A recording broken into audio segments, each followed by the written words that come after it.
Hey, welcome back. So let's get ready to start here. All right, so some quick rules explanation.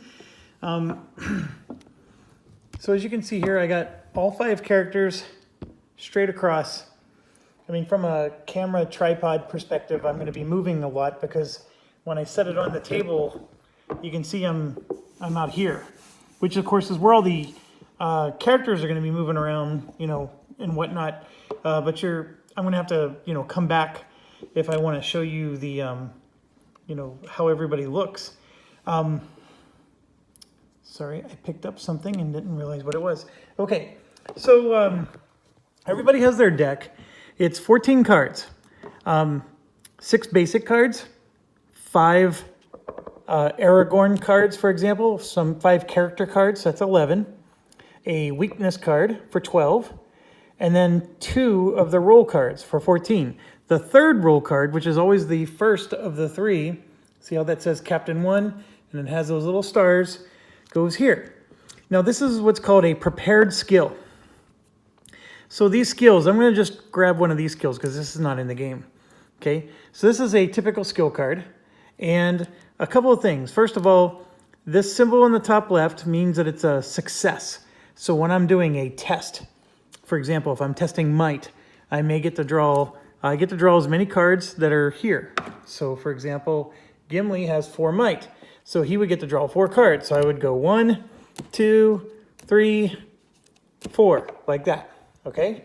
So when I draw those 4 cards like that, I have 2 successes, and then these little, they look like Canadian leaves. They don't mean anything. They're just empty, you know, so I only have 2 successes. But then what I can do is I can do what's called spending initiative. That's these tokens, see, and look, they match. So if Gimli, for example, had an initiative, he can spend 1 initiative and turn 1 and only 1 of these into a success. So it's like it has a potential to be success, but you have to have initiative tokens to spend. If you've played Mansions of Madness, this is very similar. Now, it's possible that a card will have more than 1 of these symbols on it. You would need 1 initiative for every symbol. So it's only 1 symbol per initiative. And yes, you can spend your whole load and, you know, there's no limit to how much initiative you can spend. And this is why I was saying I don't like the Gimli character very much because he only can have 3 initiative. So this 3 here means he can only ever have 3. If he gets a 4th one, it's automatically forfeit. And that's what makes Bilbo awesome, because he can have up to 6. Now, obviously, you would need to find ways to get him 6, but anyways, that's neither here nor there. So anyways, that's, in a nutshell, how every test in the game works. And even combat works that way. Like if I'm doing combat, my weapon, where's the weapon deck? So like this is a dagger here, right? This dagger has this little symbol. Well, that symbol is the wit symbol. And Gimli is awful with a dagger, by the way. He only has 2 skill. So he would draw 2 cards. And then if he hits, you can see here, it says 1 success equals 2 hits. 2 successes equals 3 hits and a pierce. Now, he would need 3 successes to be able to do both lines. Okay? So if he does 2 successes, he can choose to do line 2, or he can still choose to do line 1. If he does 3 successes, he can choose to do both lines. Does that make sense? I hope it does. It's to FFG's credit, it's very straightforward. I do appreciate that. So as you can see, the entire skill deck is nothing but these types of skills. And so they're used for multiple purposes. There's that purpose, the purpose of succeeding a test, and then there's the purpose of it being here in the prepared. And if it's in this section, if it's prepared, then you use the text written on the bottom. Then that's when that comes into play, okay? So now every deck has 1 weakness card. The weakness cards, reminder, looks like this, okay? The weakness cards are just duds. They have no symbols on them. They don't help you. They're just there to clog up your deck, okay? So you don't want weakness cards. So now let's talk about this for a second, the prepared section. So for example, this one has no symbol at all on it. So this is a card that you don't want to have in that deck, right? You want it to be prepared as much as possible. And so what it says is you can use guard for nearby heroes in addition to heroes in your space. Okay, we haven't talked about what nearby means and things like that. Oh gosh, it's not even focusing very well. There we go. So guard 3, discard to prevent 3 damage or fear for a hero in your space. And then what it's saying up above is that we can use this for heroes that are nearby, which means it can be the next space over, okay? So a normal guard is only for your space, but Gimli's skill here allows him to go one more space beyond. So he can be next to a hero and still guard them, okay? Now, it says discard, which is exactly what it's meaning. It'll be discarded, and then it'll get shuffled into this deck at some time that I haven't explained yet. And so when it comes back out, you're going to have to prepare it again. So it has to come here to be prepared for him to use it again, okay? So not all skills that are here, I take it back. I think all of them have you discard it after you use it. But there might be some strange one that, well, here's one. The captain. Oh, let me get that focused for you. At the start of your turn, you may discard... Oh, there you go. You have to discard the skill. Never mind. I think they all require you to discard. Yeah, they do. At least these ones do. And it's no big deal. Obviously, that's part of the game, is you're going to have to do some deck management. And I am taking on 5 decks. I don't know, that could be insanity. We're going to find out, right? Remember, this is the Jeff channel. This is where I always get a rule wrong. So I wouldn't be me if it wasn't happening. Okay, so now how many prepared cards can you have? You can only have 4.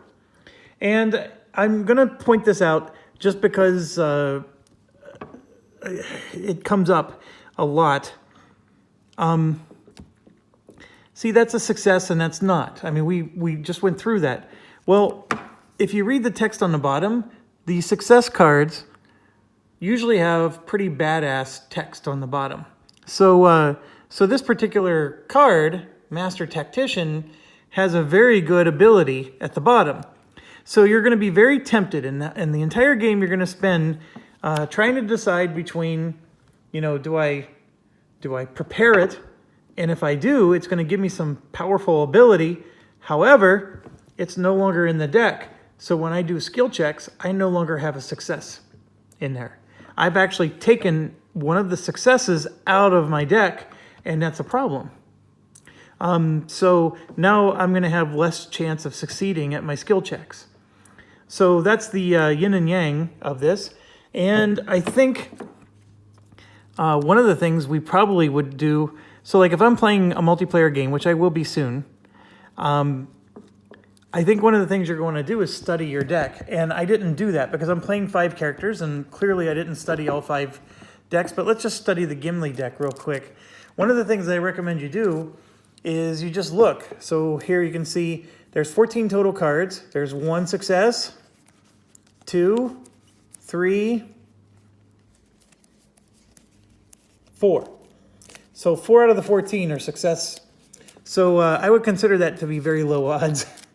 Now, obviously, the skill cards are going to really make a difference if you prepare them, because I didn't pay attention to what the text was on all those cards, right? So if we prepare those cards, they might actually help us in ways. Like, for example, I know for a fact that there's 1 card in the game that lets you convert all of these into successes. You don't even need to have inspiration tokens, right? You just convert them. There's also things you can do to stack your deck, and we're going to get into that real quick, and I find that to be pretty neat. But anyways, there's a half-decent shuffle. The next thing I want to go over real quick are the quick reference. So there's 3 phases to the game. We're going to do actions. Everybody gets 2 actions. And those actions are 3 things. You can travel, attack, and interact. That's it. You only get 3 actions in the game. So it's a very simple game. I do like how they streamlined it. I think even like Mansions of Madness has like 8 or 9 that you choose from. Okay, so we do the action phase, that's where we go. The shadow phase is where the enemy goes. And then the rally phase is where we get to do our deck management. So what you do is you actually shuffle up your cards, and then you actually draw a certain number of cards called your scouting ability. And normally it's 2 cards. Sometimes it can be more. And what you do is you get to look at those cards and you get to prepare one, meaning you get to add one to your arsenal, right? And like I said, you can only have up to 4. If you decide you want a 5th one, you have to find one to discard. And if that discards, it's not going to go into your pile for this week. So bear that in mind. And then interact, which is just the stuff that's going to be on the map. Like you can talk to people or search something. And that's it. And then, when do you get to reset your skill decks? So during the rally phase, which is phase 3. When there's no cards remaining in your deck, and when you're instructed to. So it gives you some nice frequently overlooked rules. There's some icons here. That'll help. That's always helpful, right? And then this is the big one. You have what's called a normal attack, and then you have these modifiers. Enemies have armor and sorcery. And sorcery is just like a magical armor. Just think of it that way. So they're both armor, if you will, but one's a magical armor, the other one's a physical armor. And then you have like counters to it, Pierce and Smite. Sunder permanently removes armor, whereas Pierce and Smite, I think what you do is you ignore the armor and you just do damage to them. Whereas Sunder actually takes it away. And then Cleave lets you hit multiple enemies. Lethal lets you cut their health in half. And then, of course, Stun will exhaust them, so that way when the shadow phase happens, they're not going to attack us. And then, of course, there's some keywords here. Scouting is that term that I was talking about where you get to reveal cards from your deck, and then you can prepare. And then the cards that are left, by the way, you get to place them on the top or bottom of your deck. So one of the things the rulebook talks about is your weakness card, right? If you draw that, you can intentionally put it at the bottom of your deck so you don't have to see it. Or you could even prepare it. So it's, one of your 4 prepared because you have tons of open room here. If you prepare it, then it's not in your deck at all. It's just some option you get to do with various consequences, of course. Strike is it just means attack. That's do damage. Guard is if somebody would to suffer damage, you're basically preventing it. Sprint is basically free movement. Think of it that way. If you discard a card that has sprint on it, you can move that many spaces. Rest, you can discard a card and that's basically healing. And then hide is really just a status effect. They call them boon cards, but like, you got hide, there's determined, things of that nature. All right, so let's go ahead and get started. 13 minutes in, I'm sorry about that. I know some people have videos where they went through all the features of the app. I'm not doing that. Let's just play the game. So we're going to do a new game. Obviously, there's only one campaign. It's called Bones of Arnor. So I guess I'll read it. I'm not a big flavor text person. Ancient kingdoms once spanned the realm of Arnor, kingdoms that now lay in ruin. Yeah, this is going to really test my ability to pronounce things. The free people who still inhabit these lands are scattered, simple, and few. Beyond their poorly patrolled borders, an unknown darkness gathers, and only a small band of ostracized rangers has taken notice of the threat. Halbarad, captain of the Northern Watch, requests your aid. As shadows within the borders, forces gather outside the rangers' reach, and tales of unquieted dead begin to circulate anew. Unquieted. Is that a word? I guess it is. It wouldn't be in here, but I thought, anyways, we can look it up academic hour some other time. All right, select difficulty. We are doing normal. The other one, by the way, is hard. Maybe after I've played this a while, we'll try it. I'm going to do normal. Okay, select the save slot. All right, so we're going to overwrite this one. This one was just me and my son fooling around. And yep, we'll delete it. All right, so now we got to pick our 5. So here's what I got. I got Aragorn, Bilbo, Elena, Gimli, and Legolas. So then we go over to here, and they're telling us what the starting items are. So, so for example, let's start with Aragorn here. He's having us start with the sword and a banner.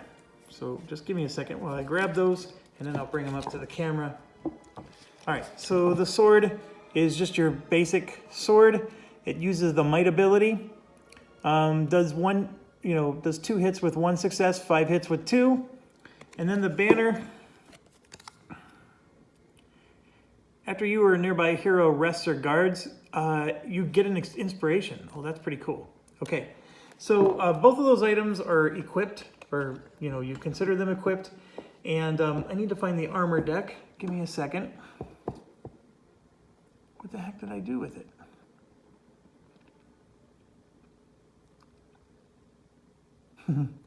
I'm not seeing it. That's not the armor deck. Where, oh where did the armor deck go? Where, oh where can it be?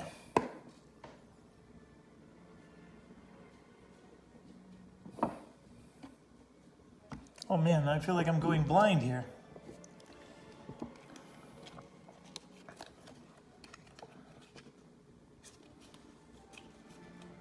Okay, it's definitely not in the item. Oh, here it is. It was underneath my charger cord, and for whatever reason, I just couldn't see it. Okay. Travel garb. Increases your threat limit by 1, meaning he can take 1 more threat than his card says before he... By the way, there is no... So let's say you hit your limit for dying.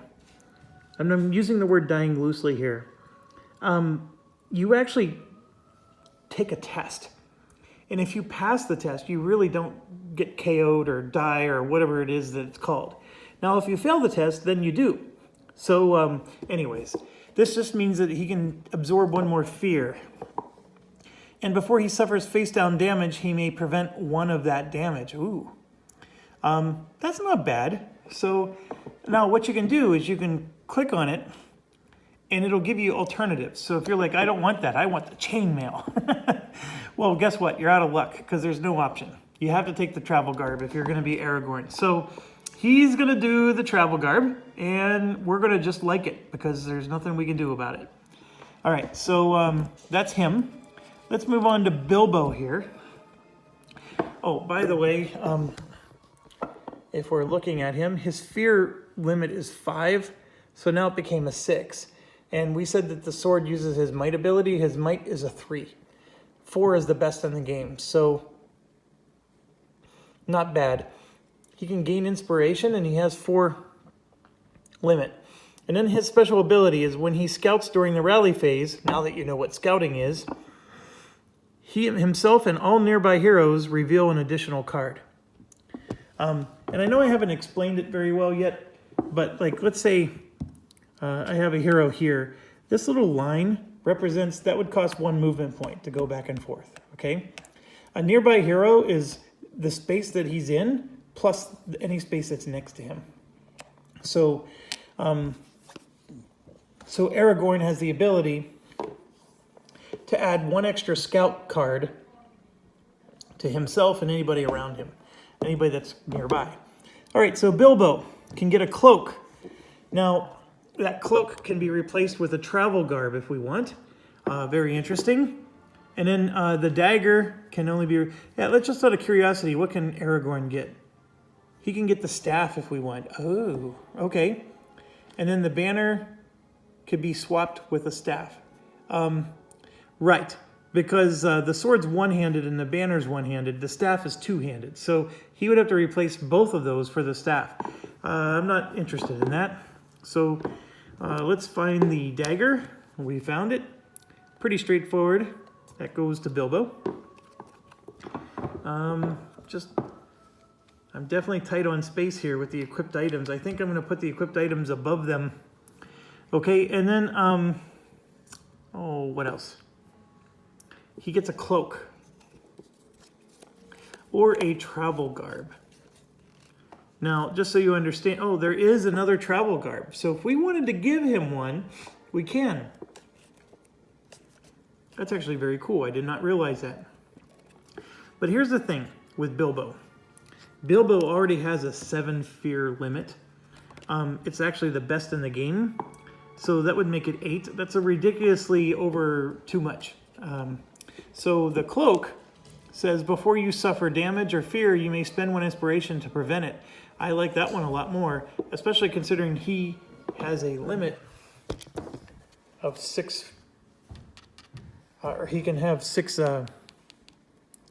inspiration. So if he has a lot of inspiration, he can use it to mitigate damage, which will go a long way with the fact that he can only take 3 actual damage there. The fear we're not as worried about. Okay, so that's Bilbo. So then we move to Elena, who also gets a cloak or a travel garb. And I'm looking at Elena here. Her fear limit is 6, so I think a cloak is right for her too. And I'm not finding a cloak. Here we go. Got another cloak here. So it's another one. They're both the same. But we give that to Elena. And then she's going to get a dagger and a harp. She could also have a staff. But I really think that the harp is probably, you know, if you're a musician, you probably need an instrument. So I gave her the dagger, which I don't think she's going to use very often. Who knows? And then here's the harp. So the thing about Elena is I don't think she's going to be a very attacky kind of character. So at the start of your turn, a hero in your space who has 0 inspiration automatically gets 1. Okay, that is quite awesome. I find that very good. Oh, what's Bilbo's ability? Bilbo, before you interact, which means, you know, talk to somebody or whatever, you get to look at the top card of your deck, and if it's one with the leaf, gain an inspiration, which means you can spend that inspiration to turn that into a success, so you're automatically going to get 1 success no matter what you interact with. That is awesome. But he can only equip one-handed something, so that means the dagger. Now, Elena, once per test, after you spend an inspiration, a nearby hero can gain 1. So that's also very cool. Sort of feeling like I want her and Bilbo to be like near each other. Okay, sorry for the glare there. And so now we're going to move on to Gimli here. Gimli gets the ring mail and the battle axe. So let's get the battle axe first.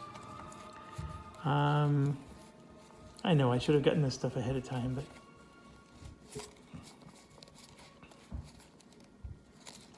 by the way, the one weapon we're not seeing in the game is a staff. This is what the staff looks like, at least at first. It has 3 different hit thresholds, which is pretty cool. And it does get better. So I don't think it's a pushover weapon at all. But this axe is actually quite sweet. He's the only character that starts the game with Sunder, which means he gets to remove armor. It doesn't bypass the armor, it actually just destroys their armor, if I got it correctly. I think Pierce is the one that bypasses the armor. And 6 hits isn't anything to laugh at. So it does require both of his hands, but yes, he has the axe. And then the other one's ring mail, which I'm guessing, yep, here it is. Oh, it decreases his agility by 1. His agility is already only a 2, so now it's just a 1. I guess it makes sense. And if you would test, let's see here. The first one, the tree-looking thing is wisdom, spirit, or wit. To negate, you may use your might instead. Okay, so if the enemy is going to hurt you, for example, they sometimes give you an option to test your wit. and then you can mitigate the damage, meaning they're going to do 2 damage to you, and if you test your wit and you get 1 success, you can actually cancel one of the hits, but you still have to take the other. What this is saying is that Gimli can just use his might to test in all those situations with this ringmail. That is actually very, very awesome for him. He's all of a sudden gotten super powerful, because if you look at all 3 of the, or most of those abilities, Spirit is the only one he has a 4 strength in. Everything else is a 2. And so now he's going to be able to do a 4 strength test there. That's actually quite cool. Agility is the only, that's his Achilles heel. If he has to do an agility test, he's pretty hosed. Out of curiosity, well, let's check. The ringmail can become a travel garb. Boy, that would be quite the downgrade. Although, admittedly, his fear limit is only 4, and the battle axe can become a staff. That's probably just an even trade, I'm guessing, but with the Sunder. Anyways, Legolas now can do the travel garb or the cloak, and then he starts with the great bow or the staff. All right, so... Oh, Gimli's ability. After you attack, you may place 1 card from the test on top of your deck. So if he attacks and he succeeds, right, he can put that succeed back on top of the deck so he can succeed again. Also awesome. Okay, so this guy, Legolas, has a fear threshold of 6. So I don't think he needs the travel garb. So the cloak is appropriate for him. And this is the 3rd cloak in the game. Before you suffer damage or fear, you can spend an inspiration to prevent it. And then the great bow is the only ranged weapon, I think, amongst the crew here. And you know it's a ranged weapon because it has this little symbol on the top right. And that means he can hit enemies in nearby spaces. Everybody else has to be in the same space as the enemy. He does not. So very cool. Obviously, it takes both his hands. So very cool weapon. I think that wraps up the weapons and armor. So I'm just putting them off to the side here. And I may have to... So right now I have all these cards off to the right. They're really not in the game. They're just there. I may have to move all of them down, to where my enemy action Ardennes board is, just to make more room. But for now, we're going to just leave it be. And so, anyways, it might have been a lot longer than you wanted, but let's move to party name. And so we're going to say, oh gosh, I have nothing innovative to say here.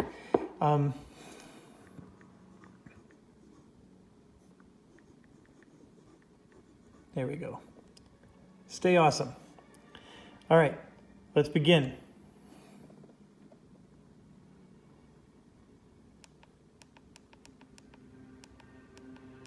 The shadows grow, though few take notice. The vigilant, the wary, and the old. We can feel it, but it is a darkness that rises slowly. It dwells among us, masked and unobtrusive. One must be paranoid to know it's there, to notice, hunt it, and root it out. In recent months, a rash of thefts have swept through Eriador, from the white towers of Emin Beriad to the old ruins of Weathertop. Not 2 weeks past, many of the older treasures of the Shire's Matham House disappeared into the night. The significance of these thefts may seem small, but I sense the shadows in their wake.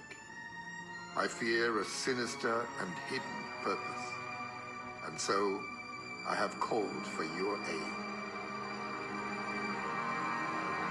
All right. I'm really glad he's talked. I think he pronounced things way better than I would have. Okay, so you might see me messing with the volume a lot because we don't need to hear the background music, of course. All right, so we're getting ready to embark here. Chapter 1. All right, so like I said, there's many chapters. I don't know how many are in this campaign. I've never played before, so we're doing this together. But right now we're going to do the first one. And I do have to give you a caveat. I have friends coming over tomorrow to play this. So I'm going to try to save my characters, but all the cards and stuff are going to get mumbled and jumbled when they come over to play. I don't think it's going to be very hard to restore it back, but I'm probably not going to finish this campaign before they come over, but we'll see. We'll see. I was just very excited to play this, and I figured I would have you join me.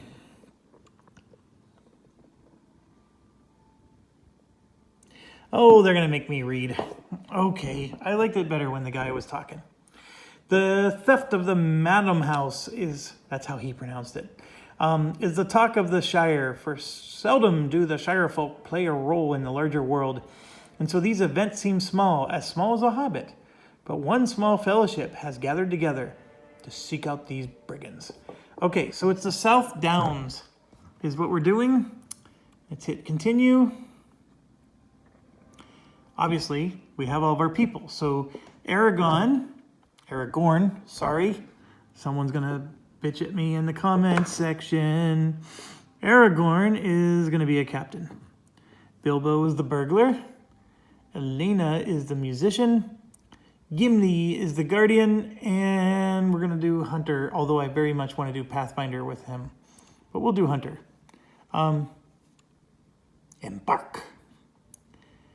The Pathfinder gives free movement to people. I think that's probably going to be the most powerful thing, and of course it's the one I never pick.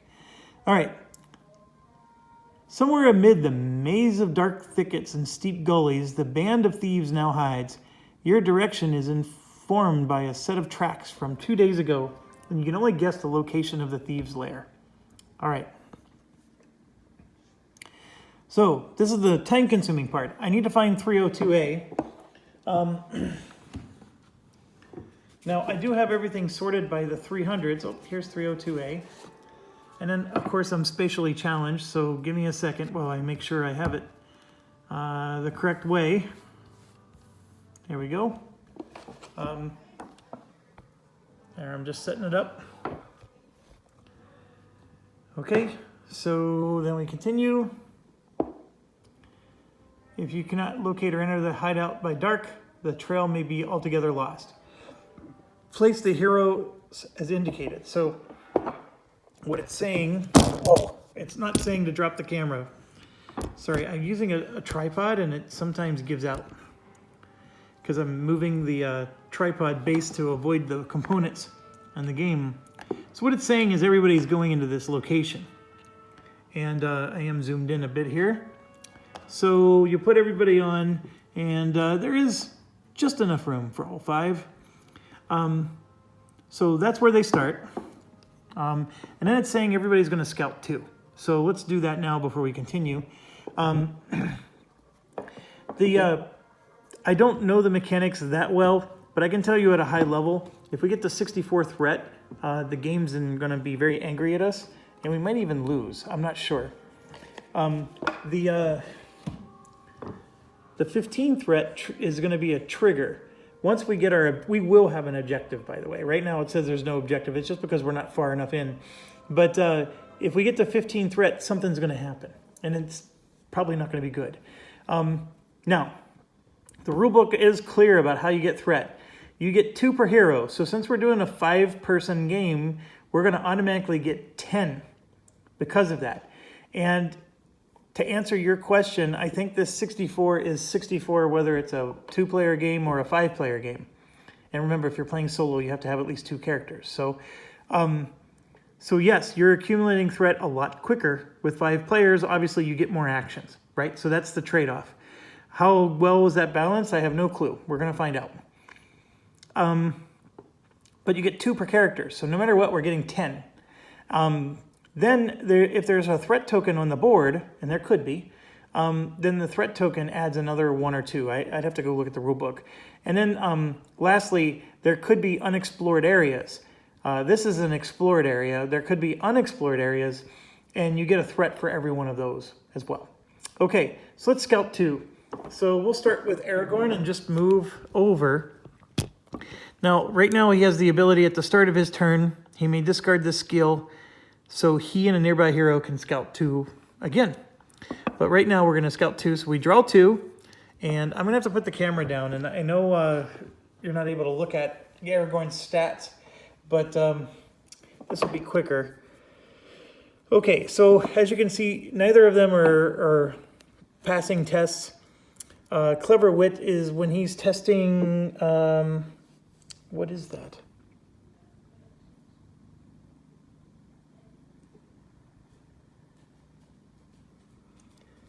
When he's testing,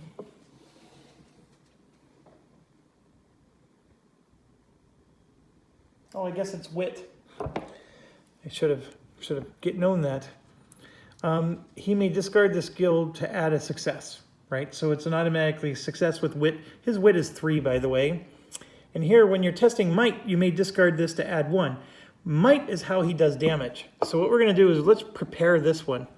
So I'm going to put that on his prepare. And then this one we can put on top or bottom of the deck. Since it doesn't give him a success, I'm going to put it on the bottom of the deck. Is it smart? Is it not smart? Who cares? Let's play. All right, next one. So anyways, that's his situation. So now we go to Gimli, and we're going to do the same thing. Gimli, by the way, has that guard ability, if you remember. So when you test agility, remember that's the one he's really weak at. You may discard this to add 1 success. He only has 1 agility point. This actually might be helpful because you're sort of mitigating his weakness, right? And then this other one, Fury. When you attack, you may spend any amount of the leaves to add an equal number of hits. That sounds awesome. So basically, the leaves become successes.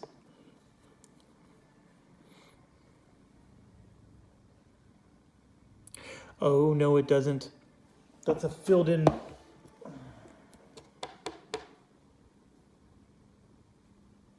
By the way, the leaves are called fate. I'm using the wrong terms. Oh, it is. It's just so I can turn in any number of these and just get damage for them, which is just as good as a success in a lot of ways. Okay, both of these are awesome. I only get to prepare 1. So do I mitigate his weakness or do I maximize his badassness? You know me, I'm maximizing his badassness. If I can get the other one, I will do that. Now this is not going to help him if he draws it, so I'm going to move it to the bottom because it's not a success. Okay, next one is Bilbo. When he tests, if there are no nearby heroes, he gets to convert 2 fate, the leaves, into 1 success. That's awesome. Okay, so when you test Spirit, which is a 3. So by the way, these are the basic cards. So everybody's going to have a copy of all these. So it looks like you have one when you test Wit, when you test Strength, when you test whatever. After you prepare this skill, flip 1 Fear face down. Rest 2. He can discard at the end of the turn to discard 2 face down. Okay. When you draw Fear or damage, by the way, they're drawn face up, so you have to do whatever the card says. The card itself might tell you to flip it face down, but usually it's a progression, right? You get it, it's face up. You have to find a way to turn it face down, and then you can heal the face down one. So it's usually it's not set in stone, but I'm going to do well nourished, and here's why. There's no symbol here at all. So this is a card that's best used in my preparedness, and yeah, it's going to heal me. So if I actually take some damage, I can heal myself. So that's a no-brainer, and this one's mediocre for him. I'm putting it to the bottom. All right, next one is Helena. Upside down till you turn me. Okay, this is a success, which is very nice. It's a song. When you move into a space, you may discard this skill for you and 2 nearby heroes to each gain 1 inspiration. That is not awful. I mean, 3 inspiration is pretty good. When you test Wit, you may discard. Okay, we had that one before. So what do I want to do here? I'm going to prepare this one with the idea that if I never use it, it'll be the first one to go. It'll be nice to get this out of the deck because it's not a success. And then since this is a success, I'm going to put it on top.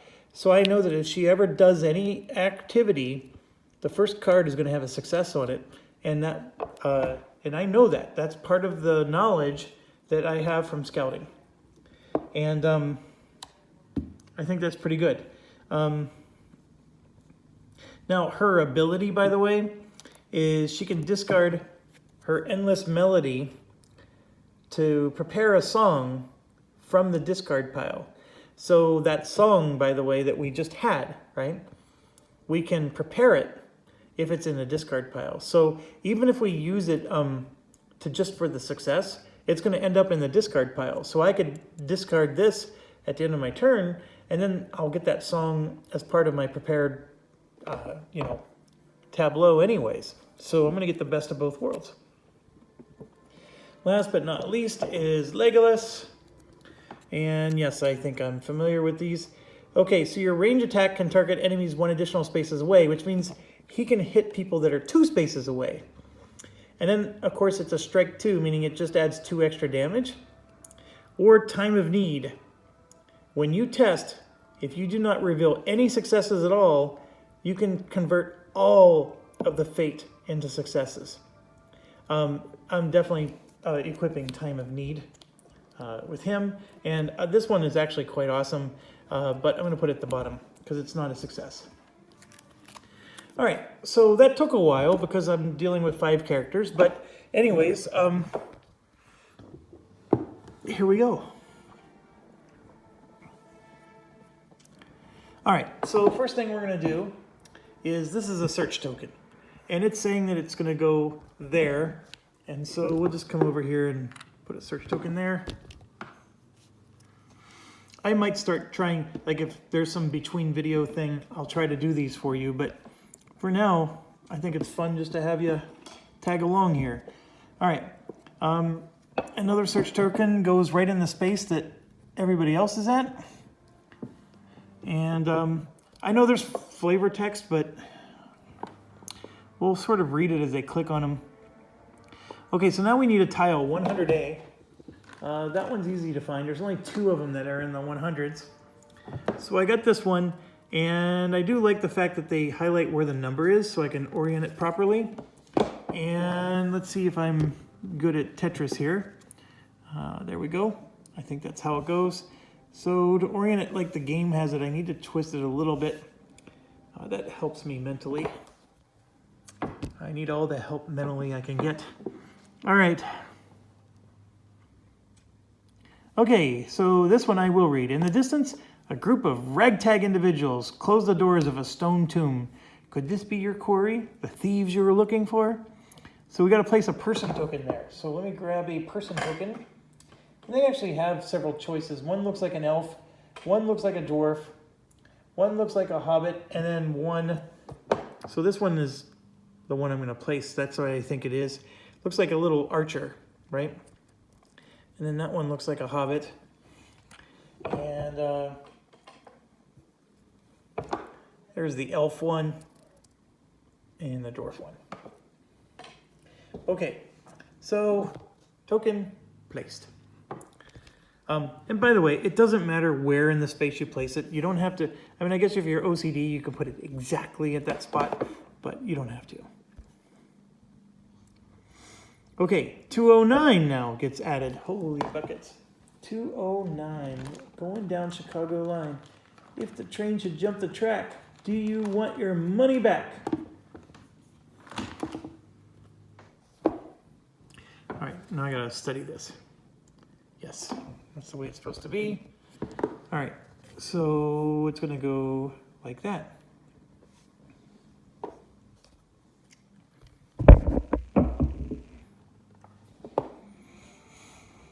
Oh, more, 305A.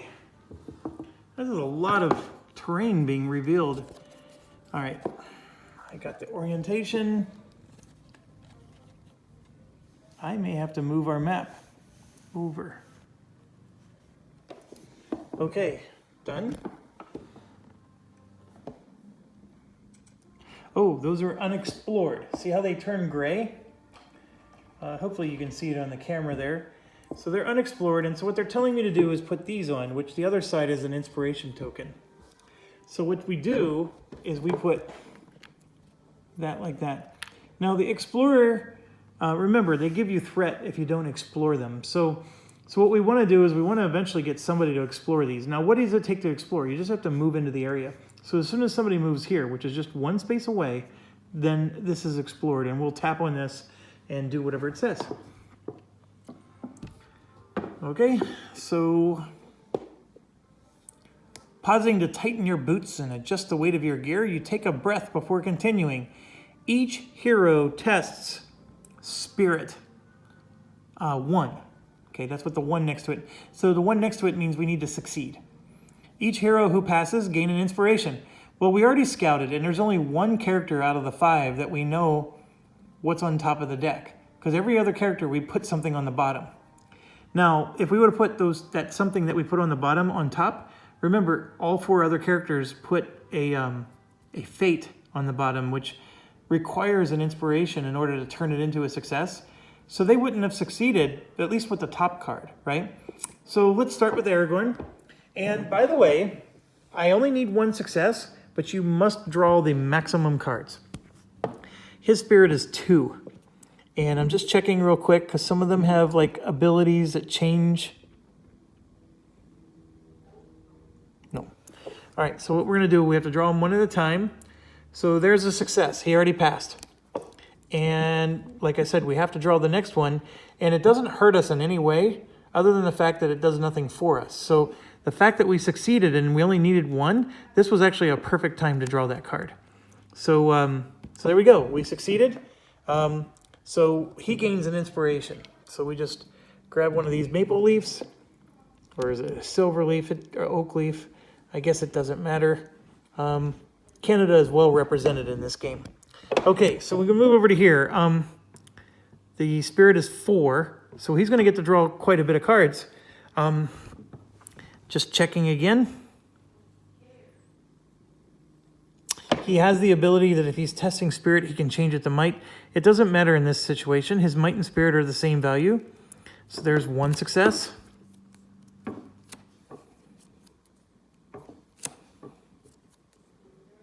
Oh, and he got his too. So this was really good to draw this. These 2 cards are, this one's very helpful if it was prepared, but in his deck, they're both worthless. So very good to draw those. He succeeded. And he starts with an inspiration.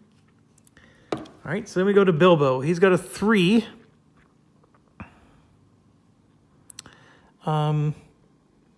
He has the self-sufficient ability that says that when he tests, he can convert 2 fate to a succeed, but that's only if there's no nearby heroes. So he has to really be away from everybody else for that to work. Not going to happen. So there's a success. Boy, we're getting lucky. There's 2, and then 3. Okay, so Bilbo gets 1. All right, so now we go to Elena. We know she has a success. So she has to draw 4. 1, 2, 3, 4, and I think I need to turn her deck around. All right, so we actually got 2 successes, but the second one doesn't do us anything. So there we go. And then we get to Legolas, who gets to draw 2. That's a fail. And that's a fail. Now, I really could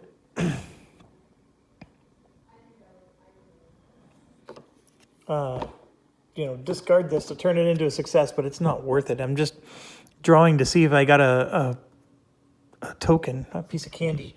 So anyways, there we go. We're done.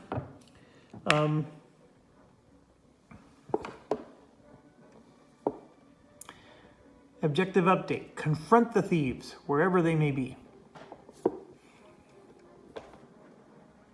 And I think they're asking us to confront probably that dude right there. Okay, so now when we're playing, you can zoom in a bit, right? If you're having trouble seeing. These things are, see, it's already explored, so there's nothing to tap there. Whereas up here, it's asking you, do you want to explore it? And obviously we're not going to say yes yet. But if I wanted to search this, You can always tap anything on the map and say, what was that again? And it'll tell you it's a rucksack made of rough canvas has been abandoned here. And see that little arrow? I know it's hard to see with the glare. There you go. See that arrow in front of the word search? That arrow means it's one of your actions. So if you click on that search, you spent an action. And remember, everybody gets 2 actions. We get to go in any order we like. There is no set turn order. So we get to do whatever we want to do. What I'm thinking strategy-wise is I'm going to just let Bilbo run off, right? Because since he gets these rewards for being by himself, I'm going to let him explore. And then we're going to search these 2 things with Gimli and Aragorn, etc., and then come over here and talk to this dude.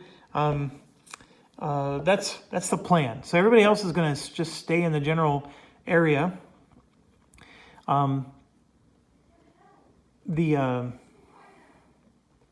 Gimli is not real good at talking with people. I can imagine that would be true. So he might be better at searching then. And then we'll save the talking to whoever this is to maybe somebody like Aragorn or even Elena. Might be half decent. We'll see. Okay, so what do we want to do then? Should I have Bilbo go first? My answer is no. I'll have Gimli go first. And then Gimli's going to just stay where he's at, and we're going to search this. As the grass ripples, you can see a statue of some sort nestled in the depths. The tops of the blades are nearly over your head. What sort of grass grows this tall? So we have to test the wisdom, which is a 2. But because of his ring mail, this is an awesome ring mail. It says that if you would test wisdom, you get to, it's to negate. Never mind. I was already interpreting that wrong. It only works if you're negating. All right, so his wisdom is 2. That's all we get to do. So let's test his wisdom.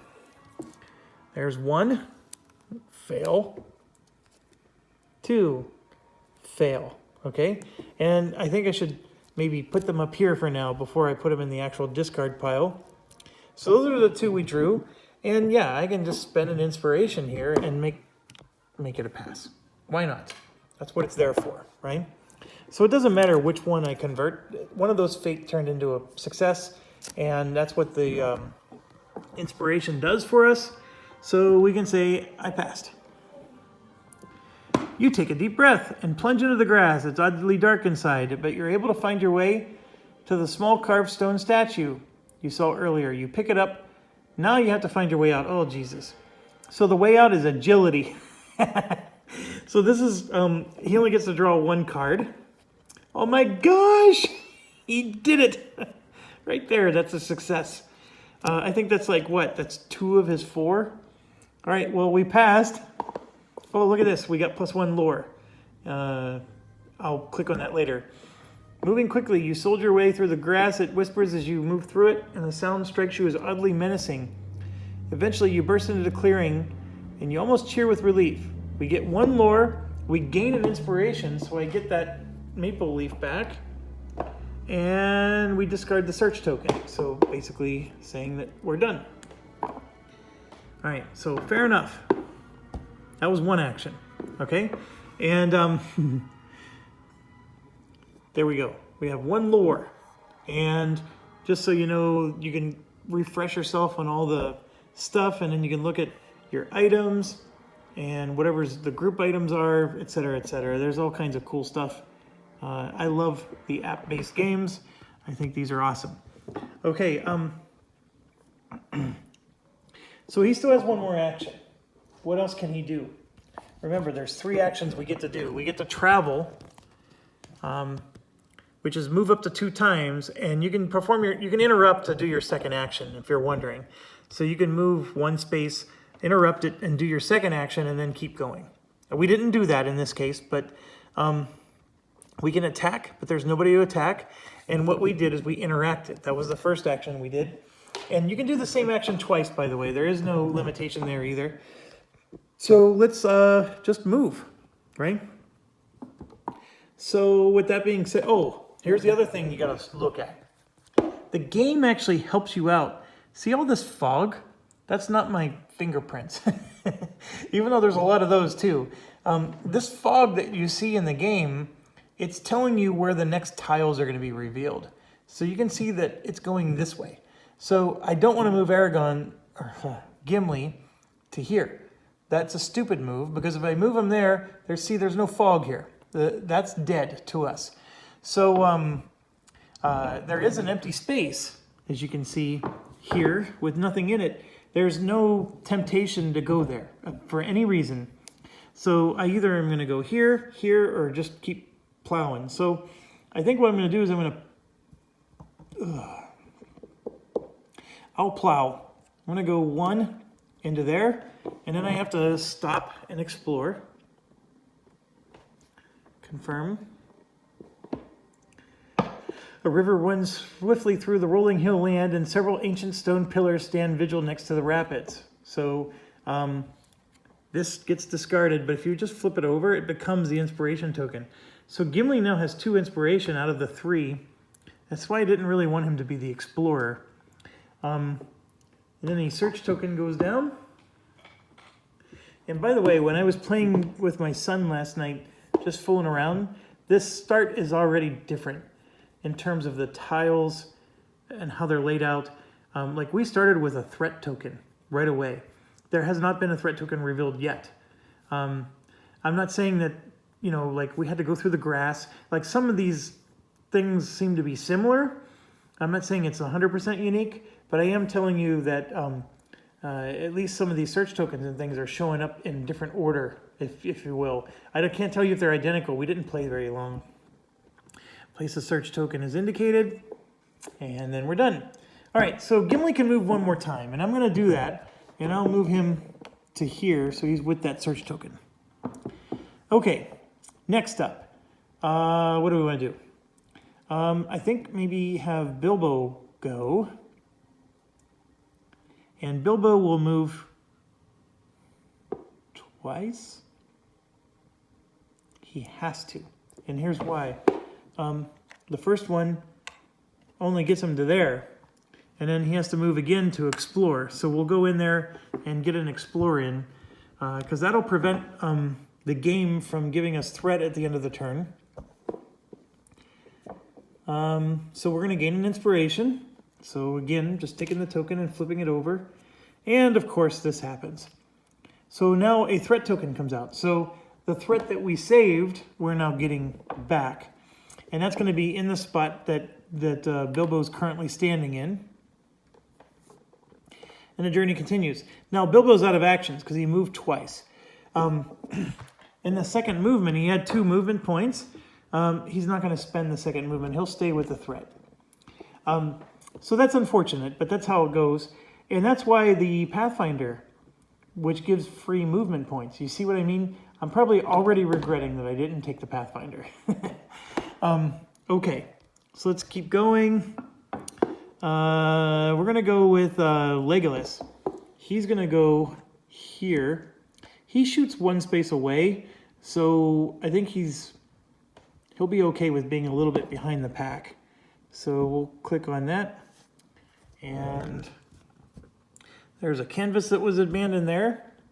It's filled with supplies. There's at least 3 days worth of food, a clean shirt, a tinderbox, and many other odds and ends, good for traveling. Someone must be missing these supplies. You don't know if you should take anything. Do we loot it or do we leave it? Ugh. You know what? We're here to search for evil. If they wanted supplies, they would have a better track of their belongings. Damn straight.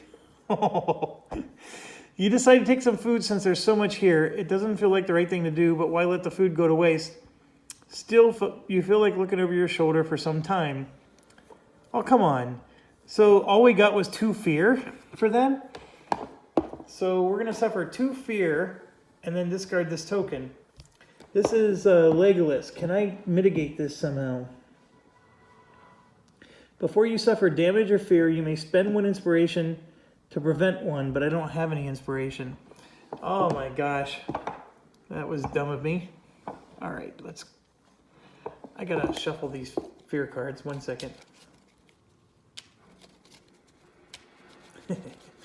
Oh, it's already cracking me up. I just wanted loot. I'm sorry I stole, guys.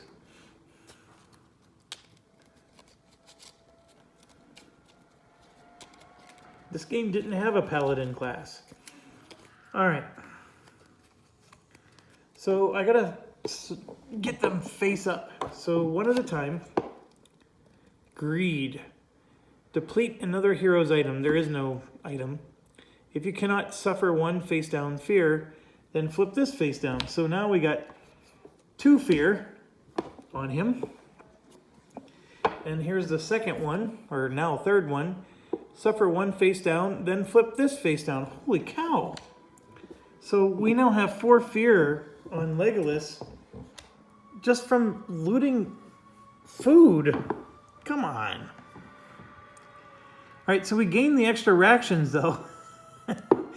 Oh, I don't know if that was worth it. So you or a nearby hero can equip it. So let me find it.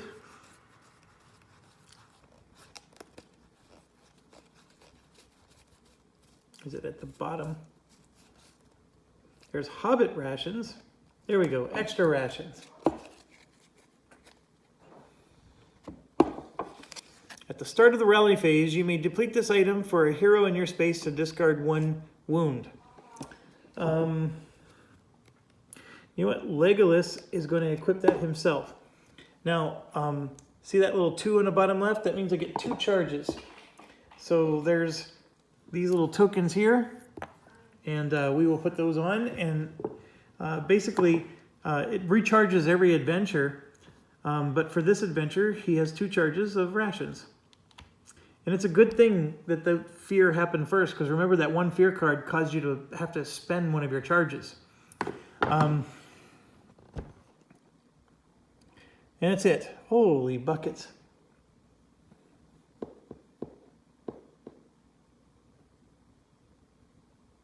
That was brutal. Okay. Next.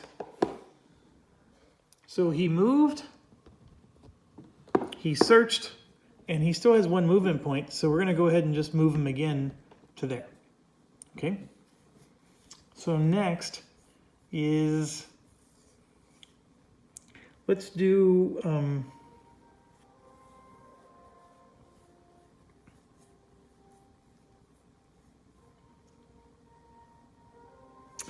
oh, Elena had this skill.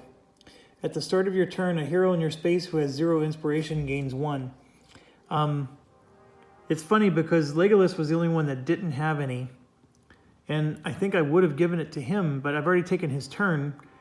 And I think he actually he did a test. No. He didn't do any test that needed it. Yeah, I'm going to give it to him because I don't think that changes the outcome of the game. And I need to be mindful that at the start of every turn, and it has to be Legolas because it's somebody who has 0. He was the only one that did, and he was in the space with her. Okay, so I'm going to move her in to there, and then we're going to go talk to these people, see what's up. All right, so you note the garb mimics that of Brelanders, but their accents are varied. They're not merely local riffraff. You pause and consider what is your best approach. Step away from the tomb or else. Well met, friends. Sneak up and eavesdrop. Okay, I think that would require agility, and her agility is only 2. Step away from the tomb or else. Her might is only 2. So I think we're going to have to, the musician needs to be friendly. The group turns on you, weapons and stolen goods in hand. As you suspected, these are the thieves you seek, and they are ready to slay you where you stand.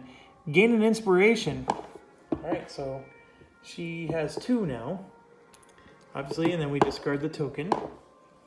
No problem. So now I'm going to have to go find some thieves. So we have to find 2 ruffians. I don't have the enemies sorted very well here. In fact, they're still in their original bag. So let's see if I can find them real quick. All right, the ruffians look like they're carrying like a club. Oh, there's one. And there's another. I can't imagine there's that many. This is FFG style. We start the game with hardly enough monsters, and you're going to be sick of seeing them before this first campaign is over. And then by the time the next expansion comes, you'll be like so eager to get more. And then by 2 years from now, it'll be like you have so many you can't even figure out what's what. All right, so we placed 2 ruffians. And what they did is, this is considered one enemy group, even though there's 2 people in it. So now we have to defeat the ruffians. Okay, so here's the thing. Alina is there. She can attack. She only has the dagger. So it's not the best weapon in the world, but it's something. And if you do attack them, they do sometimes immediately counterattack. So it's not just, hey, we get to attack them, and then they have to wait until it's their turn before they attack us. That's not the case here. They very often counterattack. And then select an enemy to provoke. If I leave the space that they're in, so if I choose to leave that space, it provokes them, meaning that they get to do a free attack. Well, what we do is the app tells us what happens, but it's basically a free attack that they get to do on us. And I'm sure our agility or whatever will help us to escape, right? So I'm going to go ahead and attack. Why not? Let's just quit dilly-dallying about that. So the dagger requires wit, and her wit is 3, so she gets to draw 3 cards. And so we don't have to tell the app that we're attacking yet, at least not yet. So we're going to do 3. So here's the first one, Ancient Wisdom. Remember, the text doesn't matter in this situation. So let me just put this down and maybe zoom in a little bit, and I'll put it up here so you can see. So there's 1. Oh, that's a worthless one. 2 and 3. So there you can see I completely whiffed and didn't do anything. Now, we did just test wit because we're attacking. Does that count as a test? Oh, that's a good question. You know what? I'm an hour in. So let me look up and see if if attacking with my wit counts as testing wit, okay? Because I want to see if I can use this card, because that automatically gives me a success. So let me do that. I'm already in an hour anyways, and so I can get a little bit more prepared, and I'll see you in a few. Stay awesome.